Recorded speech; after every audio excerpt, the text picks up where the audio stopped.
a nuestra plataforma, se nos ha... tenemos por ahí un pequeño problemita con el YouTube de este perfil. Entonces tuvimos que eliminar las anteriores charlas que estábamos haciendo y subirlas nuevamente. ¿Listo? Entonces les pedimos que nos tengan un poquito de paciencia para volver a restablecer esas conferencias que hemos hecho a lo largo de este semestre. Bien, el día de hoy nuevamente nos está acompañando Paola Rojas, contadora pública, especialista en gerencia tributaria, perdón. Quien nos ha estado acompañando ya, esta es la tercera oportunidad que nos acompaña en conferencias, y hoy vamos a hablar de algo que es cómo se clasifican las rentas en la declaración de renta de personas naturales. Bien, entonces la idea es pues hacer nuestra charla como la hemos venido desarrollando comúnmente, y a la par de eso, perdón. Y a la par de eso, pues entonces ir también contestando las preguntas que ustedes ya previamente nos han dejado en la cajita cuando hicieron la preinscripción. Bien, entonces inicialmente pues vamos a trabajar estas preguntas. ¿Listo? Paola, muy buenas noches. Muchísimas gracias por acompañarnos el día de hoy. Muy buenas noches. Gracias como siempre por la invitación, para todos también feliz noche, gracias por estar en este espacio. Y nada, vamos a comenzar aquí hoy a hablar de la clasificación de renta de personas naturales que tanto nos da dolores de cabeza y que tantas dudas nos genera a la hora de tener los clientes y no saber en dónde los vamos a ubicar, porque pues dependiendo de eso podemos aprovechar ciertos beneficios y ciertos no. Entonces no sé si comenzamos de pronto con algunas preguntitas que ya teníamos por ahí. Listo, perfecto. Entonces voy a empezar con las preguntas.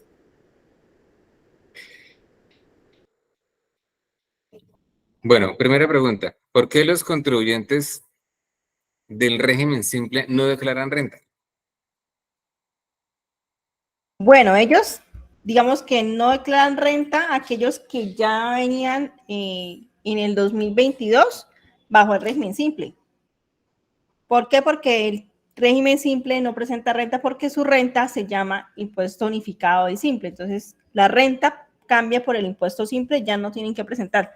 Pero aquellos que no estaban en el simple en el 2022, pero que se trasladaron al 2023, sí tendrán que hacer la declaración de renta del año 2022 del régimen ordinario. Entonces, digamos que hay tres regímenes en este momento.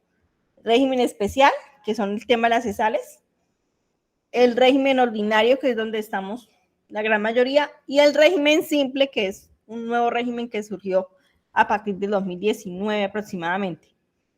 Entonces, es un régimen especial que ya no presenta declaración de renta, pero solamente presentarán aquellos que hicieron simple, que se volvieron simples a partir del 2023. Quienes ya venían en el régimen simple en el 2022, pues no presentarán declaración de renta. Es importante tener en cuenta. Listo, perfecto. ¿Cuáles son las novedades más importantes para el año grabable de 2022? Bueno, realmente cambios grandes no hay, y lo único que nos cambia es el tema de normatividad por el tema del reajuste de los activos fijos y el tema del componente inflacionario de los rendimientos financieros y el porcentaje de los costos y gastos deducibles de la parte de los intereses para los no obligados a llevar contabilidad. Del resto todo sigue siendo igual, pues cambian las limitaciones en las VTs porque cambia la VT, pero realmente no hay ningún cambio significativo para el 2022. Los cambios significativos que vinieron con la reforma se aplican para el año grabable 2023, que será la renta que se presentará en el 2024. Que no nos cambia el tema de la renta cedular, ¿no? Seguimos con rentas cedulares, eso no cambia. Hay unos cambios a niveles de límites y unos descuentos tributarios nuevos, pero digamos que tarifas y bases grabables y digamos que los topes para declarar no van a cambiar, solamente cambian las bases grabables sobre las cuales voy a liquidar el impuesto y unos descuentos adicionales que voy a tener. Listo, perfecto. Siguiente pregunta. ¿Los transportadores de mercancía en qué cédula los clasifico? Bueno, digamos que hay dos opciones y depende de donde yo esté ubicado, ¿no? Si yo soy el dueño del camión, lo tengo, si lo manejo o si lo tengo afiliado a alguna empresa, sería una renta no laboral. Pero si yo soy transportador, pero el vehículo no es mío y yo simplemente soy un chofer que le presto el servicio al dueño del camión, pues sería una renta laboral, ¿verdad? Así no tengo un contrato. ¿Por qué? Porque no tengo costos, digamos que asociados a la actividad. Simplemente me pagan por hacer ese trabajo, por manejar, por ser conductor. Entonces depende de dónde esté ubicado. Como dice el doctor Carlos Guerra, pues depende. Pero si yo soy el dueño del camión o lo tengo afiliado y lo tengo en una empresa trabajando, pues sería una renta no laboral. Y entraré dentro de a tomar los costos y deducciones que estén bancarizados, que hayan cumplido con los requisitos de factura electrónica, si fueron a crédito con el tema de los acuses, el documento de soporte electrónico, que pues es una actividad que es bastante compleja por el tema de los costos, por el cumplimiento de los requisitos, de acuerdo pues a que es un gremio bastante informal por su actividad económica, no por su misma connotación, porque pues de pronto en algunas partes donde ellos tienen sus gastos, digamos que por carretera, y de pronto no podrán tener factura electrónica, la persona no tendrá luz para hacer el documento de soporte electrónico, entonces ahí van a tener de pronto un poquito de complicación, pero realmente son rentas no laborales. Listo. Siguiente pregunta. ¿Hasta qué porcentaje en costos es permitido tomarse en una renta por honorarios? Bueno, realmente no existe una limitante como tal. Todo depende de cómo tenga yo estructurados mis costos y vuelvo y repito, que estén soportados con factura electrónica, documento de soporte electrónico, nómina electrónica si tengo nómina, digamos que bancarizados y si tengo crédito, pues el tema del acuse. Y antes de agosto del 2022, pues que tengan el documento de soporte. Pero realmente, digamos, no hay una limitante que me diga, es que tienes que tener mi máximo de 50% en costos y deducciones. No, desde que tú tengas todo soportado, no tienes ninguna complicación ni ninguna limitante. No me pueden decir, no, es que tienen que tener nada más el 20% por honorarios. No. Listo, perfecto. Bueno, esto debe ser algo, hablar a título general de rentas exentas. ¿Tenemos algo, mi doctora Paola? Bueno, rentas exentas dependiendo de la cédula en la que yo esté ubicada. Recordemos que para las laborales estamos en el artículo 206, que son las rentas exentas por el 25% de rentas laborales, que es el cálculo que yo hago, digamos que por ley que me corresponde, sea empleada nómina, por así decirlo, contrato laboral o no contrato laboral, si estoy dentro de las rentas laborales. Rentas exentas por aportes AFC o aportes de pensión voluntaria, rentas exentas las cesantías, rentas exentas las pensiones, rentas exentas los gastos de representación, algunos gastos de representación también son rentas exentas de los servidores públicos que sean fiscales, jueces, magistrados, procuradores. Realmente esas son las rentas exentas específicas. Existen rentas exentas en no laboral, como por ejemplo rentas exentas por economía naranja, rentas exentas por unas partes del sector hotelero. Entonces ahí encontramos rentas exentas en ganancias ocasionales, que son las del artículo 307. Entonces digamos que cada cédula tiene en algunas excepciones sus propias rentas exentas para aplicar.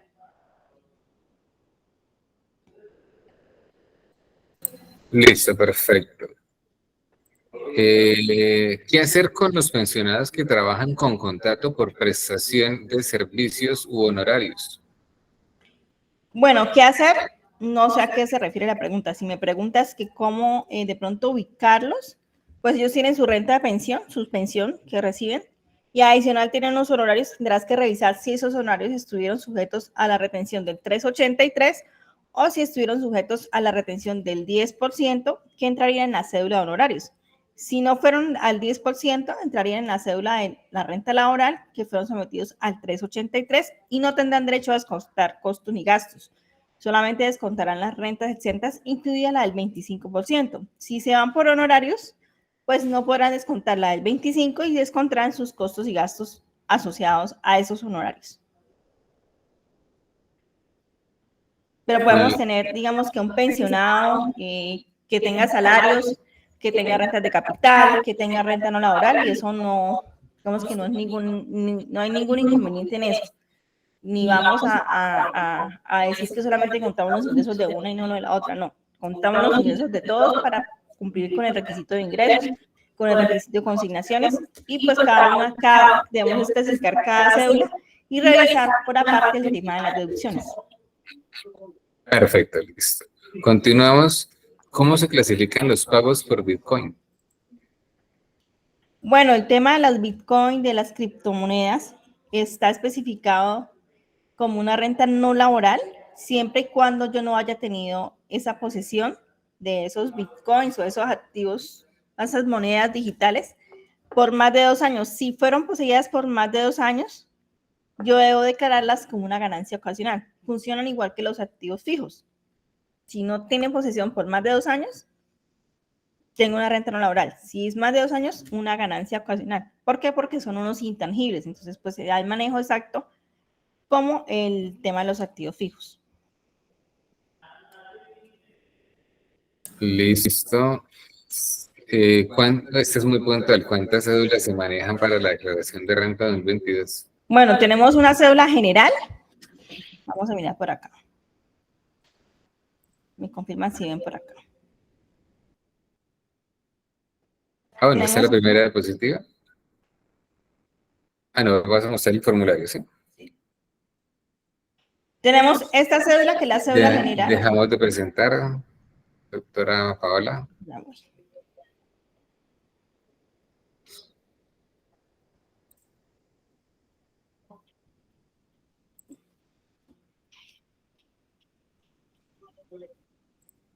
Tenemos una cédula general que está clasificada o subdividida en 4 cédulas, en 4 rentas, por así decirla. Y tenemos una cédula de honorarios, una cédula de pensión, tenemos ganancias ocasionales, entonces ahí vamos con una que es la general, que está subdividida en 4 cédulas, digamos que en 4 subcédulas, por llamar, donde está rentas de trabajo, honorarios capital y no laboral, que es la general. Encontramos pensiones aparte en una cédula independiente y encontramos cédulas de dividendos. Entonces tenemos realmente 3 y 4 ganancias ocasionales, que digamos que es otra parte de la declaración de renta. Pero cédulas como tal tenemos 3: cédula general, pensiones y dividendos.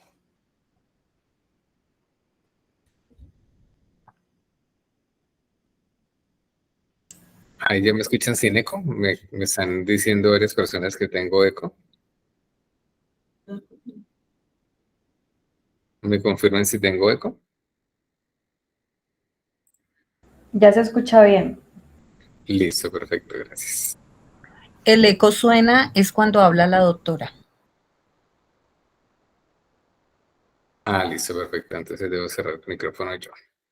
Listo, seguimos entonces. Perdón que se me perdieron las preguntas. ¿La medicina prepagada se puede descontar de la cédula de rentas no laborales? No, la medicina prepagada únicamente la podemos descontar en la cédula, en la renta laboral y en la renta de honorarios. En la renta de capital y en la renta no laboral no puedo descontar la medicina prepagada. Son, digamos que, descuentos exclusivos de las rentas de trabajo que están divididas en renta laboral y en renta de honorarios. Listo, perfecto. ¿Cómo debo clasificar la compra de un taxi si una parte fue pagada con un préstamo, pero este préstamo fue hecho por la mamá del tomador del taxi? Asumimos que significa que no hay un documento de soporte legal para esto.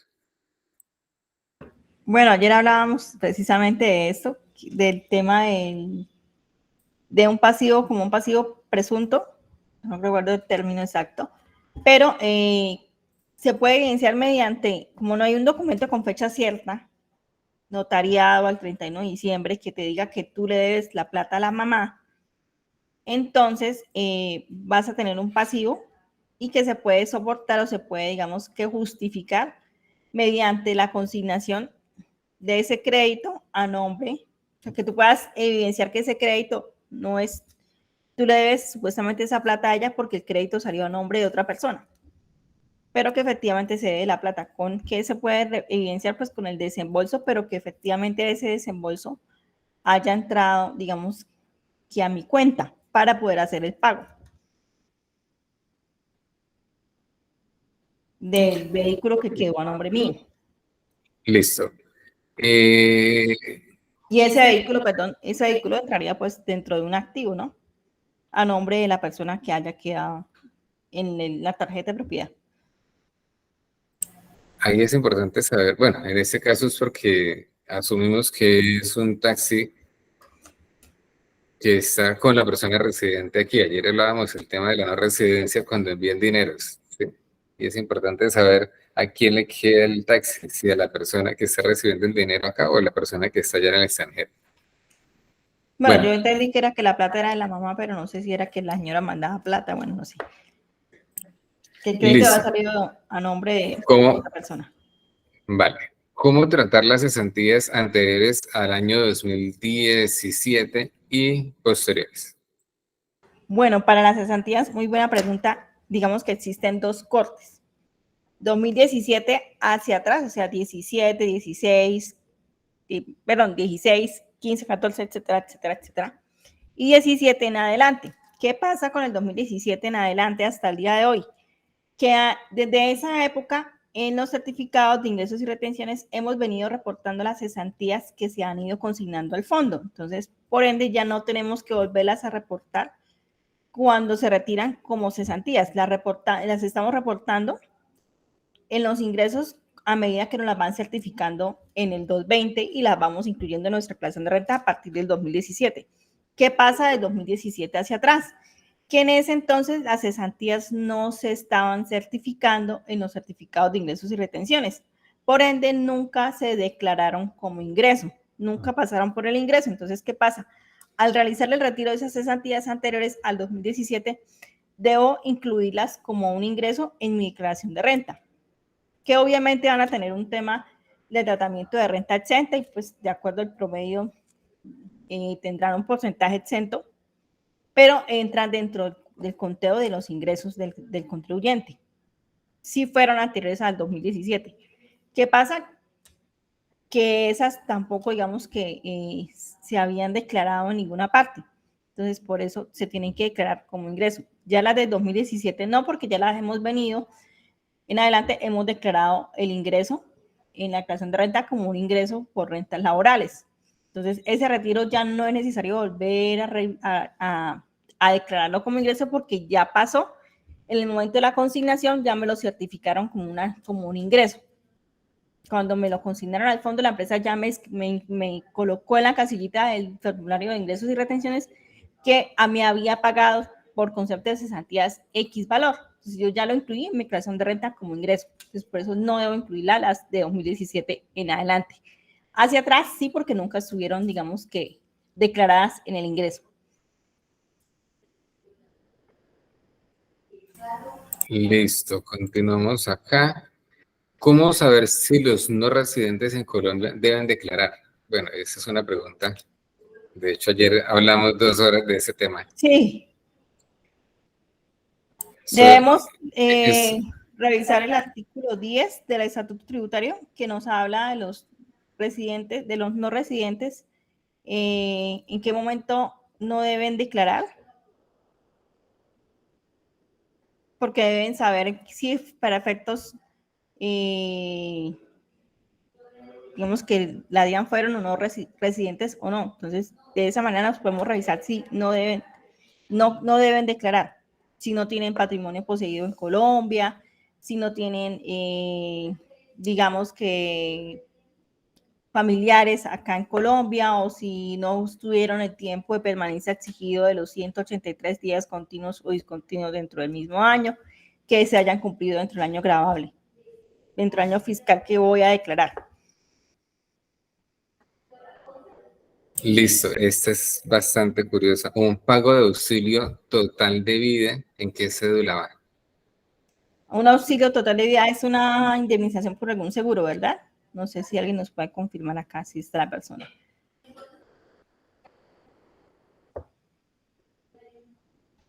Si es un seguro de vida, es una renta no laboral normalmente, y pues dependiendo de lo que haya sido, pues será o no será gravada y dará tratamiento como no constitutivo dependiendo de la connotación del seguro. Si fue un daño emergente, un lucro cesante, dependiendo que haya sido. Pero es una renta, normalmente es una renta no laboral. Perfecto. Se presentó declaración con saldo a favor en el 2021 y el año pasado, entiendo 2022, no declaró ese saldo a favor. ¿Se puede poner para la declaración de este año? No entendí. En el 2021 tenía un saldo a favor del año 2020, supongo, y no lo colocó. Te la contesto un poco mejor. Te la contextualizo un poco mejor. Entiendo que es un saldo a favor declarado en el 2021 que corresponde al 2020. Y el año 2022, una declaración del 2021 no se hizo. Este año, que es 2023, correspondiente a la declaración del 2022, Si ¿la puede puede darle tomar? saldo a favor, no lo puede tomar porque no lo declaró el año anterior. Tendría que haberlo declarado para poderlo tomar. Digamos que dentro del arrastre. Si yo lo arrastro, suena como raro, pero el arrastre, como hay un año intermitente, la DIAN me lo va a tomar como un arrastre indebido. ¿Y qué hace? Me cobra ese saldo a favor. No, como no me queda como saldo a favor, sino me lo pone como una deuda. Lo que tenga saldo a favor me lo convierte en deuda. Entonces, digamos que me lo cruza. Entonces, sí hay que tener muy presente esos saldos a favor, que de pronto si un año no cumplí los requisitos y yo no declaré, si necesito seguirlo trayendo a las siguientes declaraciones, debo declarar ese año, si no cumplí, con ese saldo a favor para poder de pronto seguir continuando con ese saldo a favor. Diferente si yo voy a pedir una devolución, eso ya es otro proceso. Pero si yo quiero seguir, digamos que compensando mis declaraciones, tengo que traerlo consecutivo. Listo. Las pensiones del exterior, ¿en qué cédula van? Pensiones nacionales y del exterior van en la cédula de pensiones.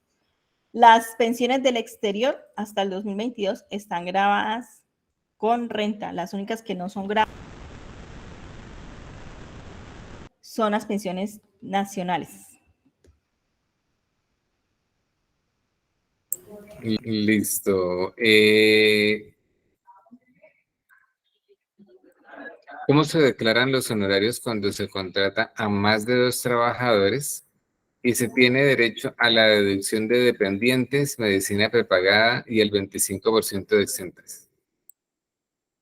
Pero si tuviste más de 2 trabajadores, entras en la cédula de honorarios y ya no tienes derecho a descontarle el 25%. Entrarás a descontar los costos y deducciones. Si puedes tomar la renta, el descuento por prepagada y el descuento por AFC si tienes intereses de vivienda, todo eso lo puedes tomar. Pero el 25% no, porque si tienes más de 2 empleados, entras en renta de honorarios porque ya no tendrías el beneficio hasta el año 2022 del artículo 383. Porque para estar en el 383 teníamos que tener menos de 2 empleados.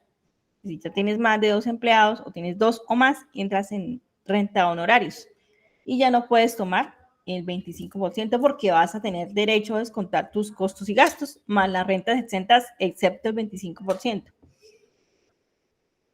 Listo. Si una persona declaró renta por primera vez, pero para el año siguiente no cumple ingresos, ¿debe declarar? No, los requisitos se revisan de manera independiente por cada año. Diferente a lo que les decía, si traigo un saldo a favor y necesito seguirlo compensando, pero si no cumplo los requisitos no debo declarar. Así tenga la responsabilidad de RUT, ¿no? Una consulta ahí. ¿Y si tiene el saldo a favor? Si necesita seguirlo compensando porque pronto sabe que para el próximo año sí cumplió los requisitos, porque como cuando declaramos renta en el 2022, que es del 2021, ya vamos sobre más de mitad de año y usted ya sabe su realidad económica. Entonces dice, ya tengo que presentar renta el otro año porque, no sé, ya conseguí trabajo, no tenía trabajo en el 2021 y no me dieron los topes, pero traigo un saldo a favor y de pronto, de repente, un golpe de suerte me dio un buen trabajo y me gana un buen dinero. Entonces necesito ese saldo a favor para compensar. Entonces hago mi creación del 2021 con ese saldo a favor, así no cumple los requisitos y lo compenso al siguiente año para poder seguirlo tomando. Uy, sí, eso es importante, tener esa acotación ahí. ¿Cómo se declara el usufructo y la nuda propiedad en el patrimonio y en los ingresos y los ingresos para las dos partes? Bueno, la nuda propiedad va para quien tiene la propiedad efectivamente del inmueble o de lo que tenga. Y el usufructo sí lo va a declarar efectivamente la persona que reciba el beneficio económico de lo que está. No tiene que declarar él, digamos que por el momento, o si lo quiere hacer, puede declarar lo que valga ese derecho como tal en su patrimonio, porque él tiene más adelante derecho a vender ese usufructo, entonces tiene, digamos que un intangible por allá en los activos, pero no va a declarar esa propiedad todavía a nombre de él. Es lo que va a declarar, es un derecho que tiene a tener digamos que unos dividendos, por así decirlo.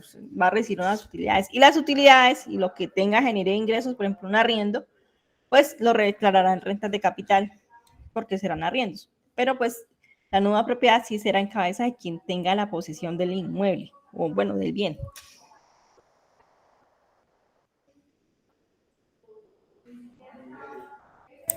Listo. ¿Qué nos hace falta por acá?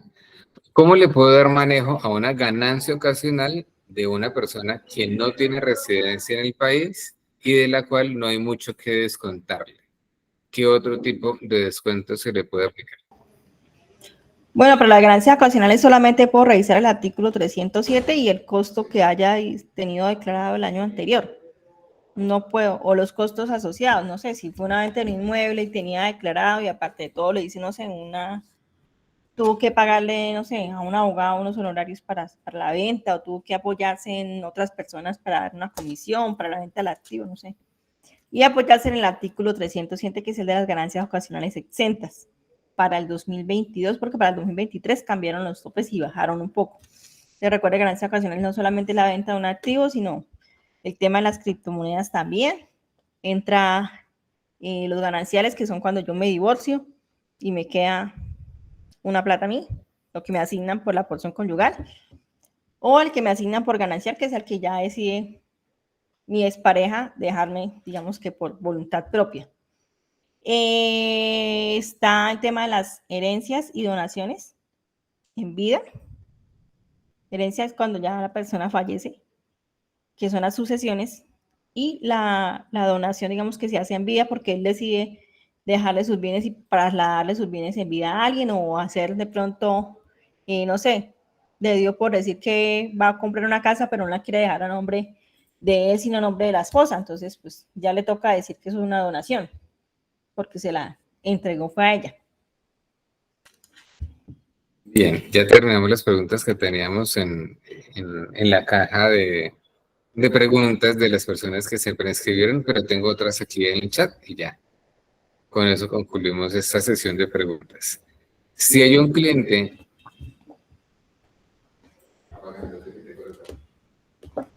gracias.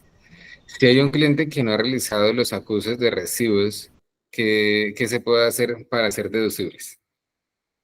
Que los haga.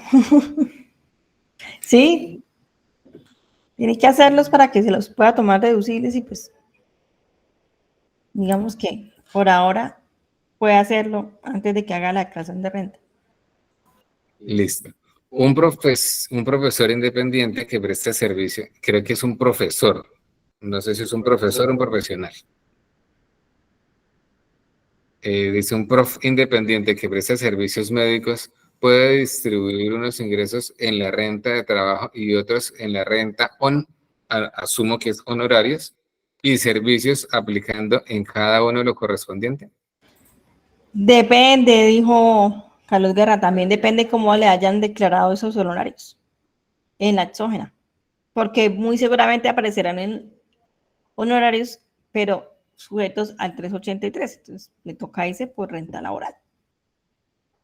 Si se lo reportaron como honorarios en la exógena, honorarios normales, sí podría distribuirlos, pero si están como rentas laborales, pues lo siento, pero le tocará por renta laboral. Debe revisar es que tantos costos pueda tener asociados, no sé qué tantos costos pueda tener un médico asociados a esos honorarios, que estén soportados, ya no nos podemos inventar. Bien, si una persona se dedica a actividades de construcción y no tiene empleados, ¿en qué cédula clasifica? Qué retenciones que le hayan practicado y le puedo descontar de su renta?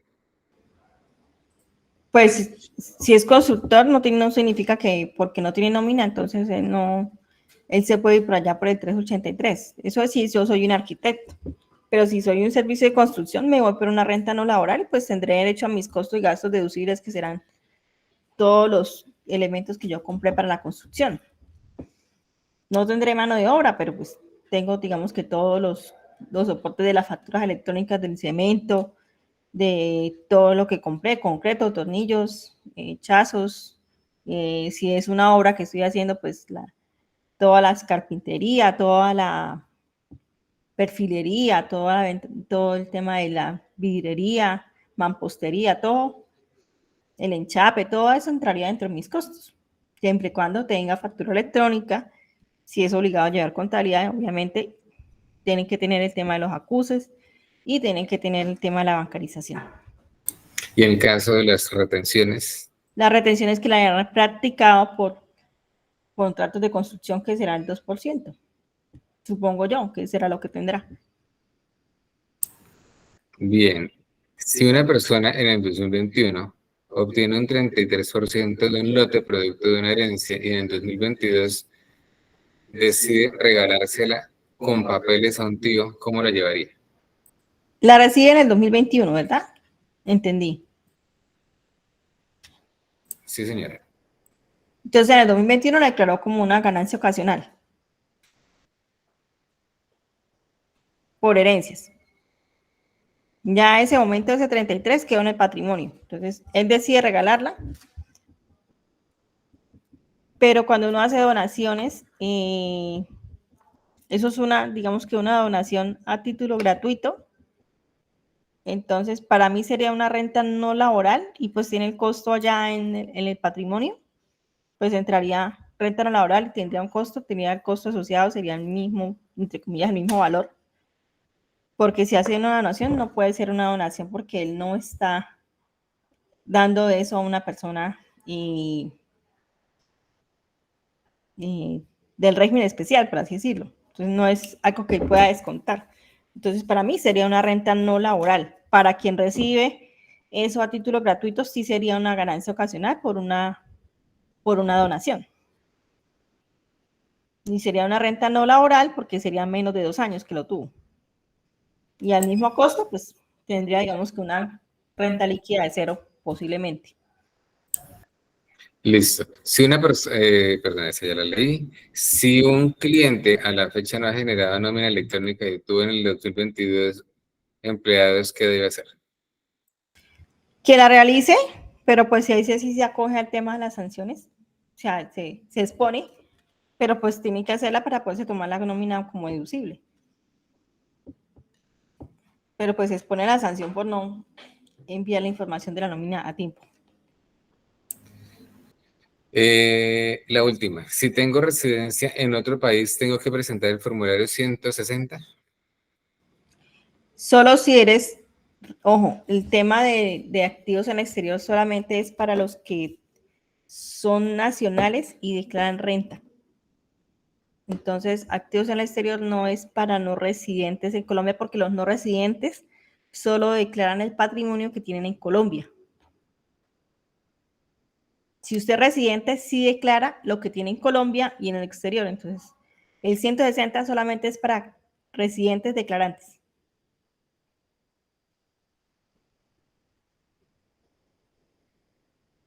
Una última, Joana nos pregunta ¿a qué se refiere la doctora cuando dice acuse de recibido?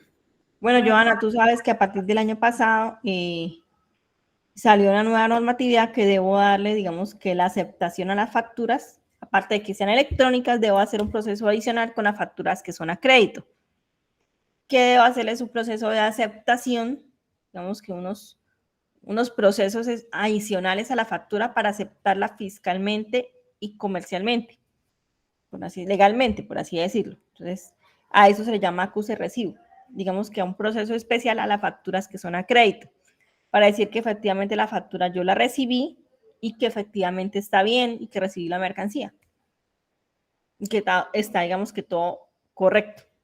Es como darle un visto bueno a las facturas. Eso es como el acuse de recibo para las facturas a crédito. Listo, doctora Paola, ya con eso concluimos toda la sesión de preguntas, entonces el auditorio queda abierto para usted. Bueno. No tenemos en este momento presentación de diapositiva. Me dice sí, sí. Pero estoy en modo de edición de la diapositiva, no estoy en presentación. ¿Ya? No, señora.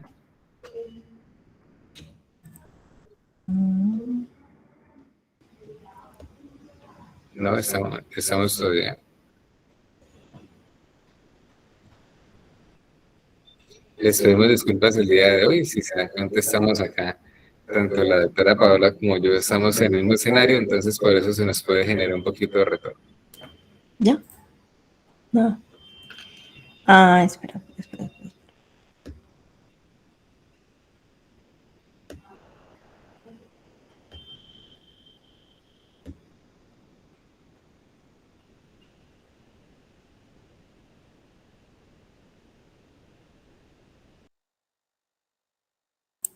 Mientras la doctora nos ayuda, pues recordarles que ese es un espacio directamente del NAF, del Núcleo Administrativo Financiero, que nos ofrece la Universidad Uniciencia el día de hoy. También estamos en compañía de nuestra coordinadora, la doctora Rosalba, y pues que este es un espacio que vamos a estar alimentando con más conferencias de este tipo tributario a lo largo pues de todo este año. ¿Listo? Recordarles también que hay unas charlas que ya están desarrolladas. Vamos a estarlas montando en nuestro canal de YouTube. Tuvimos un pequeño inconveniente, tuvimos que eliminarlas para luego volverlas a subir por un tema legal que nos pidió ahí el YouTube. Entonces lo vamos a estar subiendo junto, con esa nueva charla del día de hoy. ¿Listo, doctora? Ahora sí, el auditorio es todo suyo.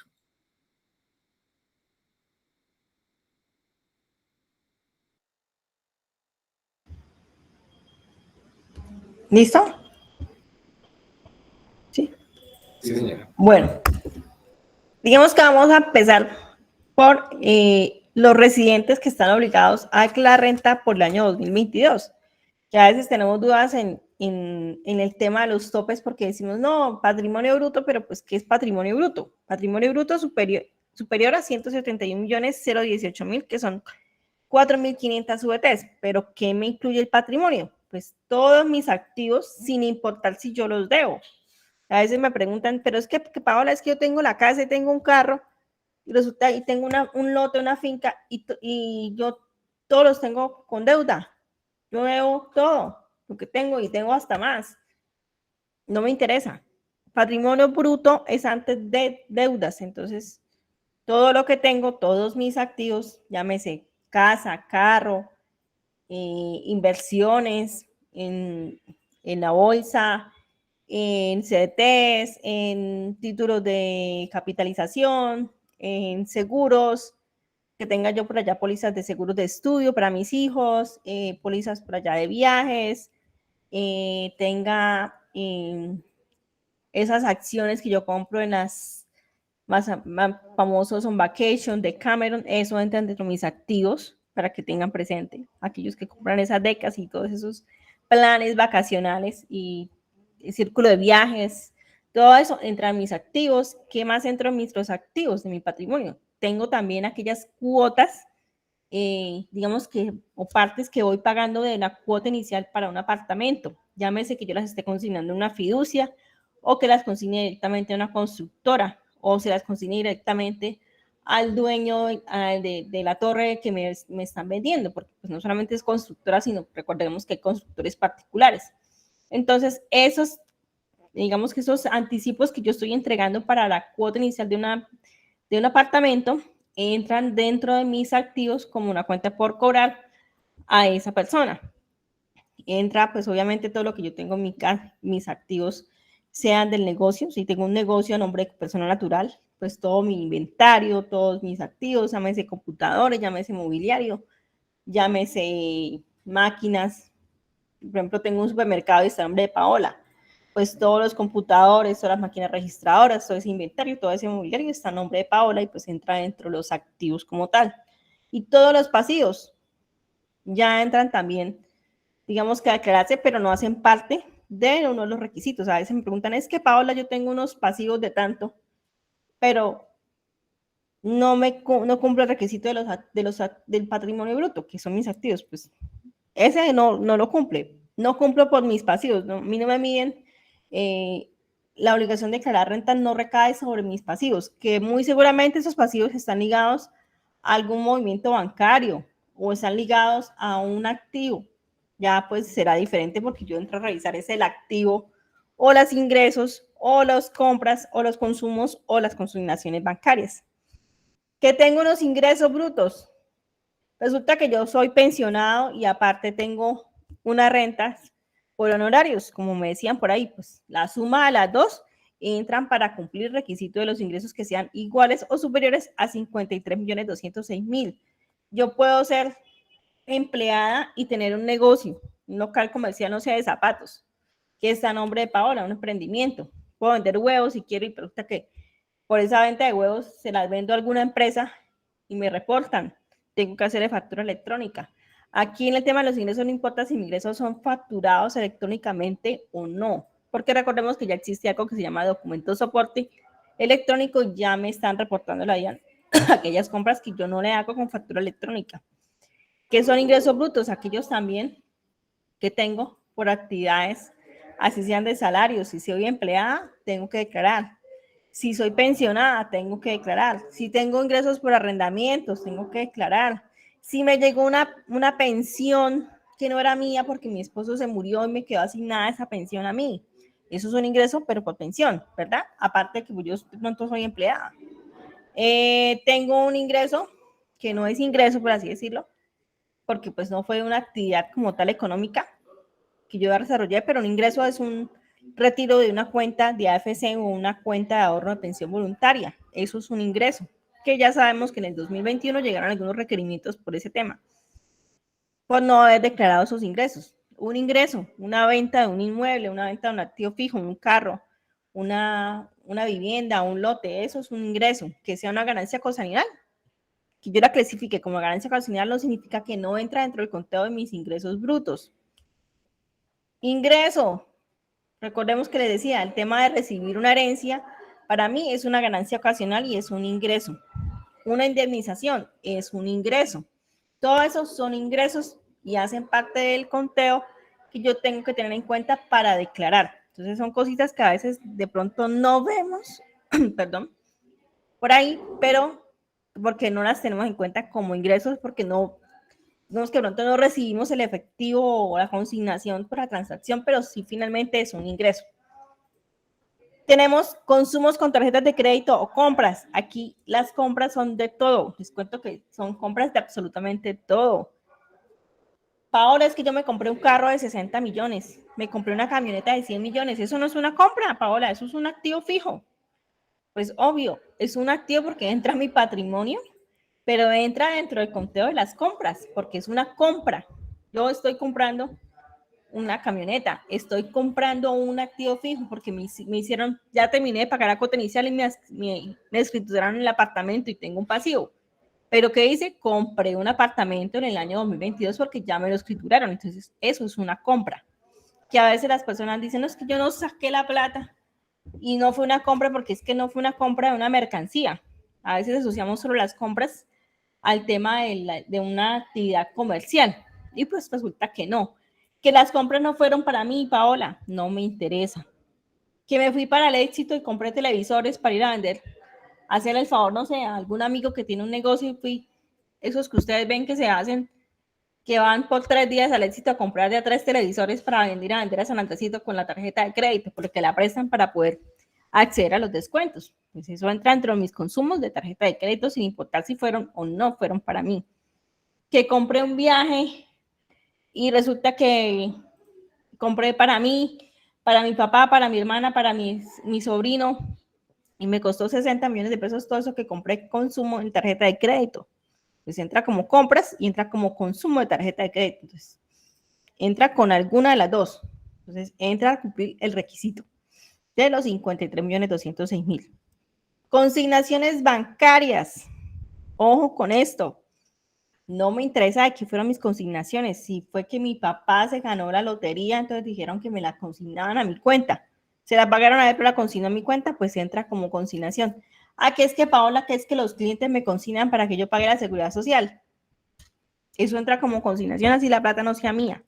Ya es diferente que yo tengo que ir a determinar mis ingresos brutos, hacer una depuración específica y tener, digamos que claro y depurado el tema de mis ingresos brutos, que es que me hicieron un crédito para el apartamento, volvemos a la compra del inmueble, compré el inmueble, ya traía una cuota inicial y la diferencia la pagué con un crédito bancario que me consignaron a mi cuenta, o el carro que me compré, la camioneta de los 100 millones, fue con un crédito que me consignaron.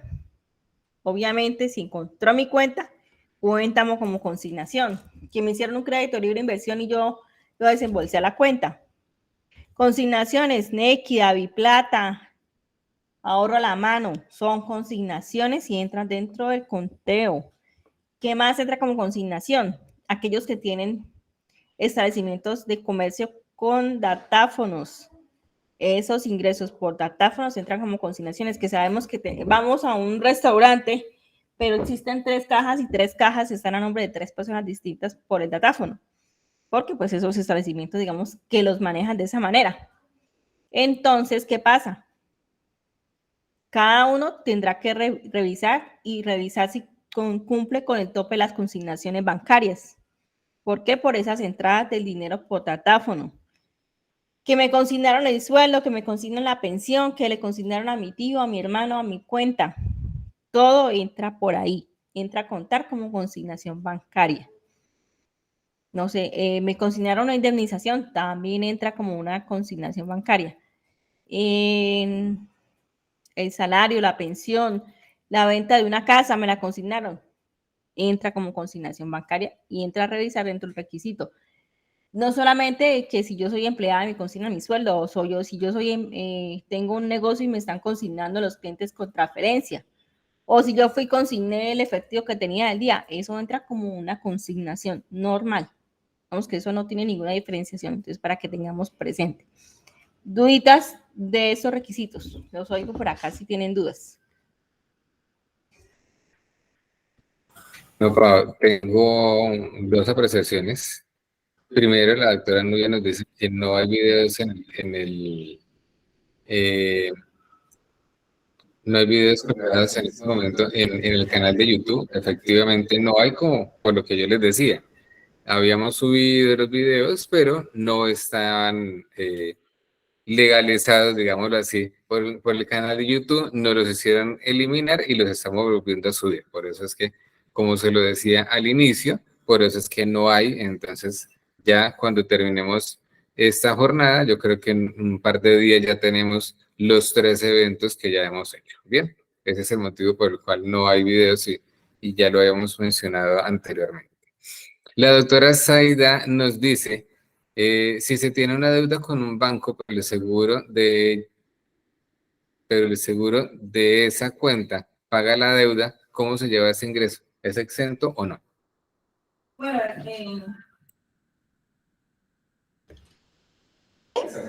ya, eso es un ingreso y es una renta no laboral porque es una indemnización que me están dando.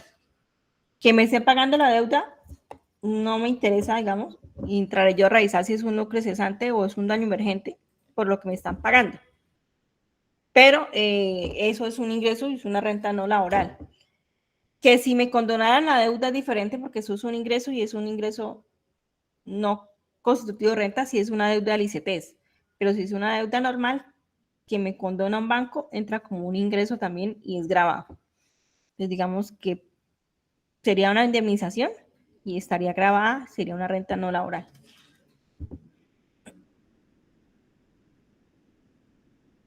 Y la última, si un cliente vendió un inmueble en el 2022, pero no tiene declaración de renta en el 2021, ¿cómo quedaría el tema del costo y la ganancia ocasional?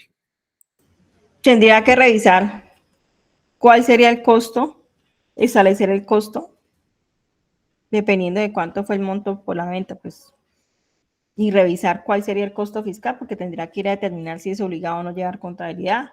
Si no es obligado a llevar la contabilidad, pues revisar los métodos por el cual puede establecer el costo fiscal del activo fijo, que sería de pronto el avalúo, el autoavalúo o el valor que me aparece ya como tal en el predial, que sería digamos que el valor fiscal para él, o ese valor más las mejoras que yo le haya realizado al inmueble mientras cuando tanto estén, digamos que totalmente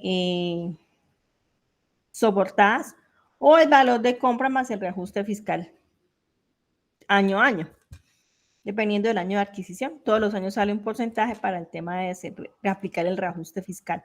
Entonces, podría hacer ese, digamos que ese cálculo, pero pues dependiendo de cuánto sea el monto, porque pues si pasa los 671 millones 018 mil esa venta, significaría que muy seguramente el año anterior la persona estaba obligada a declarar renta por patrimonio. Entonces, puede ser que esté omisa del 2021 por patrimonio, dependiendo de cuánto sea el monto, para poder saber de pronto el costo fiscal del año anterior. Listo, perfecto, no hay más preguntas.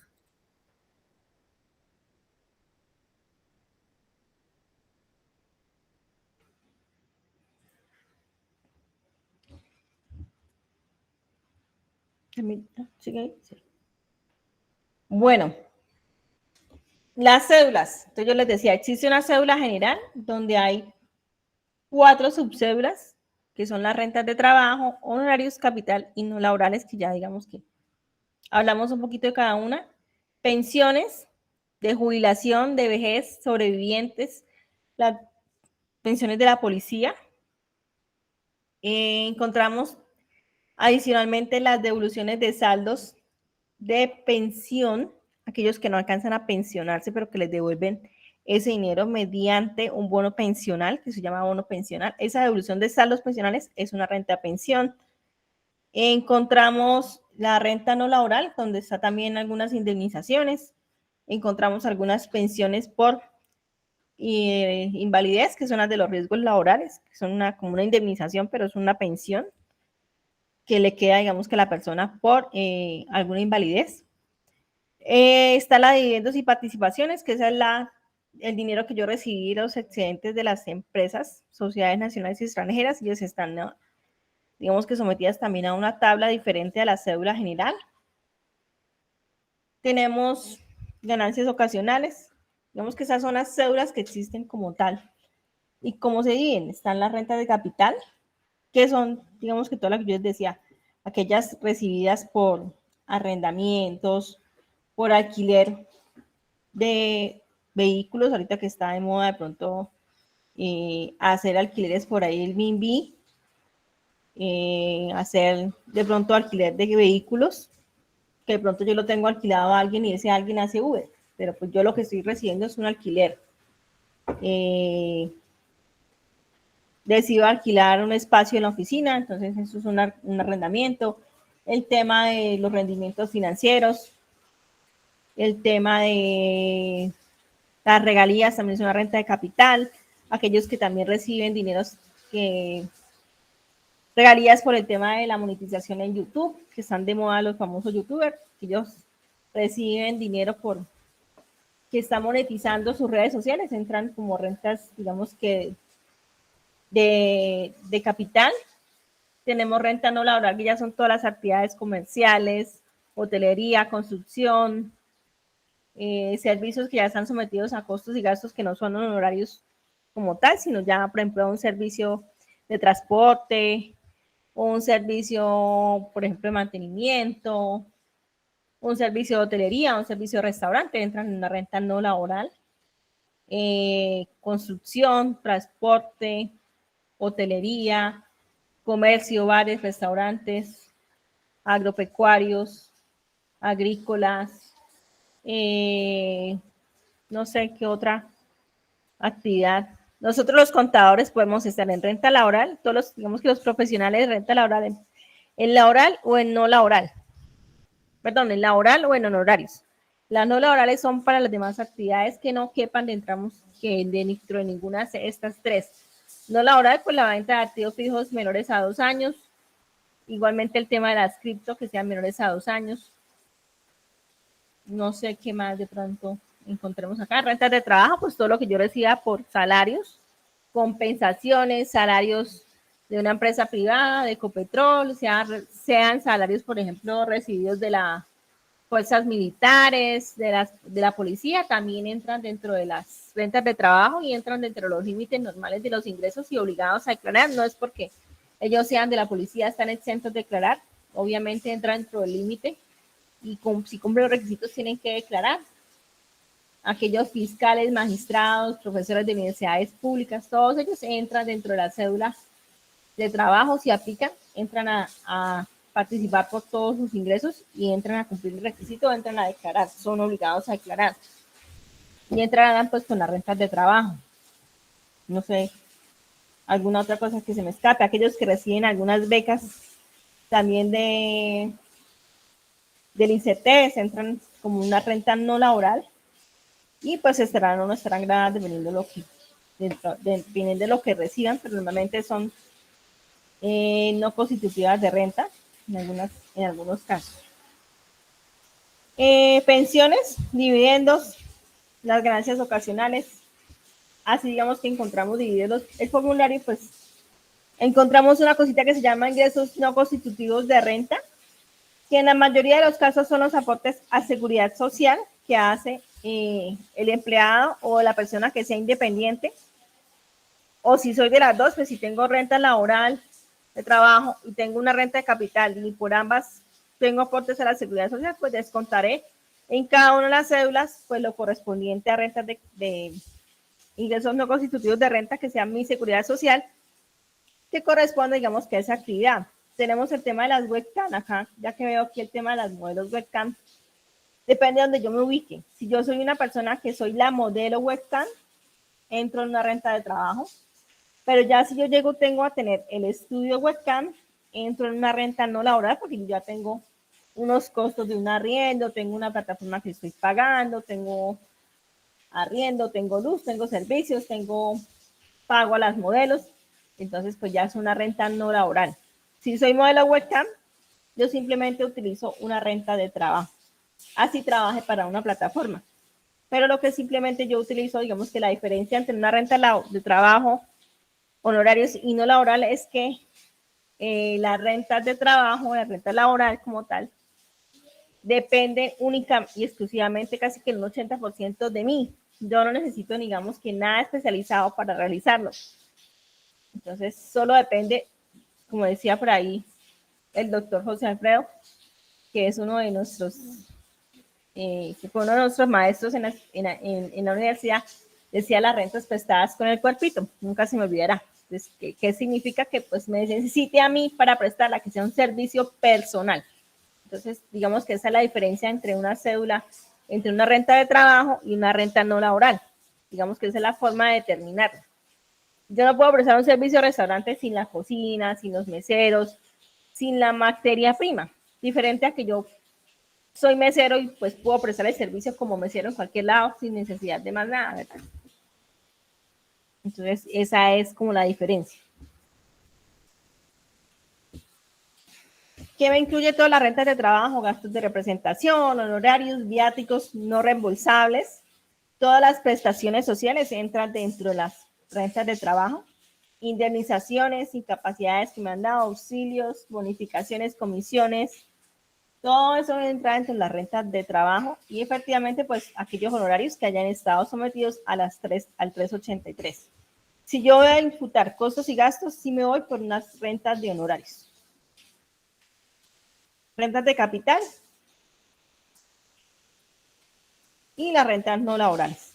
Digamos que somos los retiros de los fondos de pensiones que les hablaba al inicio, entran con una renta no laboral, los que no cumplen el requisito de permanencia.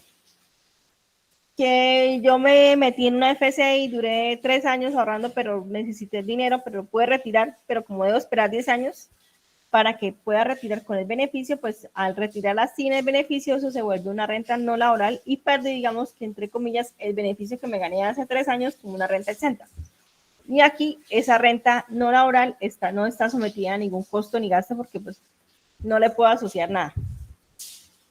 Entonces, ganancias ocasionales, entradas de bienes en dinero que se generan en actividades diferentes a la económica principal, obtenidas por la venta de un activo fijo poseído por 2 o más años, y rentas provenientes de herencias, legados, donaciones, así como también los premios de rifas, loterías, apuestas y similares. El baloto, una renta de ganancia ocasional sometida al 20%. Me gané una apuesta de Betplay, me gané el Masterchef, me gané el desafío, una renta de una ganancia ocasional sometida al 20%.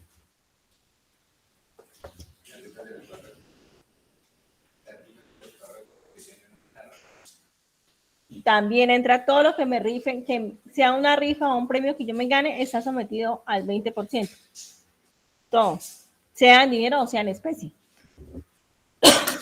Obviamente Perdón, que sea representativo y que sea que me aumente mi patrimonio, ¿no? Que me gane 100,000 pesos de una rifa y les voy a reportar, como que no.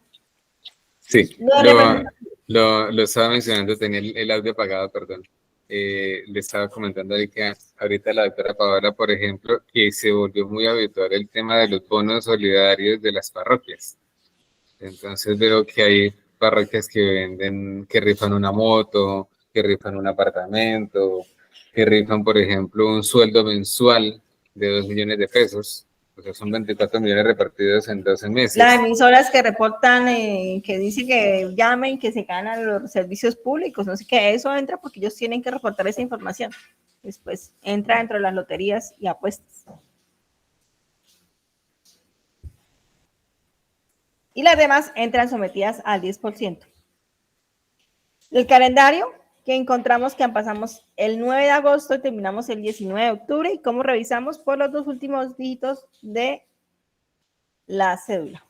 Entonces, ¿qué debemos tener a la mano? Pues obviamente el RUT actualizado de la persona, las claves tanto de ingreso como de la firma actualizadas para poder, digamos que, realizar el proceso, porque ya las declaraciones de renta todas son con firma digital y se presentan por internet. Ya no hay que ir al banco a nada.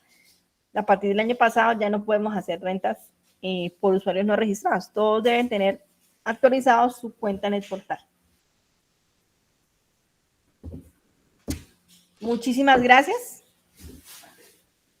¿Alguna otra pregunta por acá? ¿Nos pueden seguir por acá en esas redes? Sí, teníamos por aquí 2 preguntas que las dejé para el final, y era ¿cómo se puede organizar la información que se entrega por parte del cliente para poder clasificarla en las cédulas? Esa sería una. ¿Y qué documentos se deben tener en cuenta para la declaración de renta? Bueno, primero tenemos que establecer qué hace el cliente para saber qué documentación debo pedirle. Y de acuerdo a lo que me entregue, pues yo clasifico ingresos por salarios, ingresos por honorarios, ingresos por rentas de capital, por honorarios, dependiendo de lo que yo conozca al cliente y lo que sepa, pues debo solicitarle la información. Entonces, que si es empleado, debo solicitarle el certificado de ingresos y retenciones de la empresa. Que si es capital porque tuvo rendimientos por un CDT en un banco, entonces pues tengo que pedir el certificado del banco. Entonces, digamos que dependiendo de eso, yo con esa información voy clasificando, pero dependiendo de qué haga el contribuyente, yo le pido la información. Que la información relacionada con los activos, entonces los residuos de los impuestos prediales, los saldos de las cuentas de los bancos, que si es el pasivo, pues el certificado de los bancos con el saldo del crédito y los intereses pagados. Si es un crédito de vivienda, es un certificado aparte que me da el banco, excepto la vivienda que me entrega todo en un solo certificado. Dependiendo de eso, el tema de las deducciones, pues que si es un dependiente económico, debo pedirle copia del documento de identidad de la persona para poder tomar el dependiente. No interesa si la persona la tiene afiliada o no a Seguridad Social, él debe cumplir con unos requisitos de ingresos y unos requisitos que me da el artículo para saber si puedo tomar el dependiente o no.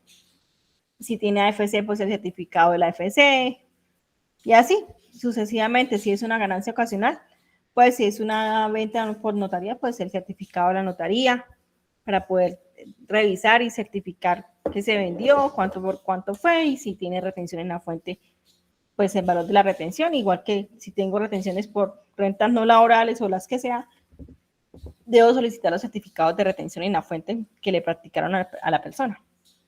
¿Qué puedo hacer? Revisar la exógena como una guía, pero no es mi base para hacer la declaración de renta. Entonces, de pronto algunas cosas me podré guiar por ahí, pero por ejemplo cosas como el dependiente, como la FC, a veces no las puedo tomar en cuenta, no las puedo tener ahí porque no sé si el contribuyente tiene o no tiene esos beneficios. Entonces, debo preguntarle. Digamos que eso es la forma de organizar y de solicitar documentación.